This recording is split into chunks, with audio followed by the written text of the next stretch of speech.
बहुत रात हो गई थी। राकेश अपने ऑफिस से घर जाने के लिए निकला। कुछ समय पहले ही उसकी नई नौकरी लगी थी। राकेश नाइट शिफ्ट करके बहुत थक जाता था। रात के लगभग 1 बजे थे जब राकेश अपने ऑफिस से निकला था। नाइट शिफ्ट से निकले काफी लोग उसे सड़क पर जाते दिखाई दे रहे थे। रात काफी हो चुकी थी। रास्ता काफी लंबा था। रात के अंधेरे में सड़क पर सिर्फ बाइक की हेडलाइट ही दिखाई दे रही थी। राकेश बाइक चला ही रहा था कि तभी अचानक से तेज बारिश शुरू होने लगी। राकेश ने बाइक को बस स्टैंड के किनारे लगाया और बारिश के रुकने का इंतजार करने लगा। उसी बस स्टैंड पर एक बूढ़ी औरत भी बैठी थी। बारिश धीरे धीरे और तेज होने लगी। तभी राकेश ने देखा कि वो बूढ़ी औरत रो रही है।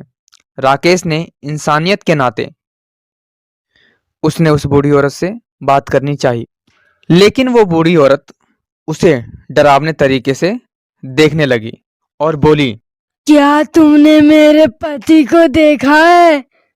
जल्दी बताओ। राकेश डर गया और अपनी जगह से पीछे हट गया। वो बूढ़ी औरत धीरे धीरे उसकी तरफ बढ़ने लगी। राकेश की नजर उस औरत के पैरों की तरफ गई, जो उल्टे थे और जमीन से थोड़ा ऊपर थे, हवा में। राकेश इतना ज्यादा डर गया कि वो अपनी बोतल और बाइक को वहीं छोड़कर भाग गया। भागते भागते वो अपने घर पहुंचा। उस पूरी शाम राकेश यही सोचता रहा कि आखिर वो औरत थी कौन और वो उसे इस तरीके से बात क्यों कर रही थी, मगर उसे कुछ समझ नहीं आया। उसी रात करीब 2 बजे राकेश की नींद अचानक ही किसी के रोने की आवाज से खुल गई। वो जैसे ही उठकर बैठा, वही बस स्टैंड वाली औरत राकेश के बिस्तर पर बैठी रो रही थी।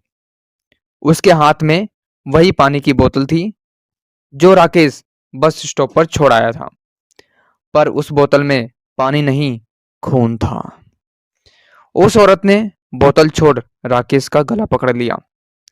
उसका चेहरा इतना डरावना था मानो वो राकेश को वहीं खा जाएगी।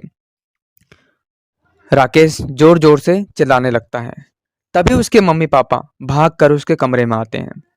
उन्होंने जैसे ही लाइट ऑन की, वो औरत राकेश के ऊपर से हट जाती है और गायब हो जाती है। बेचारा राकेश हक्का बक्का होकर रोते हुए अपने पेरेंट्स को सब कुछ बताता है, लेकिन उसके मम्मी पापा को लगा कि शायद उसने कोई बुरा सपना देखा होगा। आज तक राकेश ये समझ नहीं पाया उसके साथ ये क्या हुआ था और वो औरत कौन थी। लेकिन राकेश उस रात के बाद कुछ महीनों तक बहुत सहमा सा रहने लगा।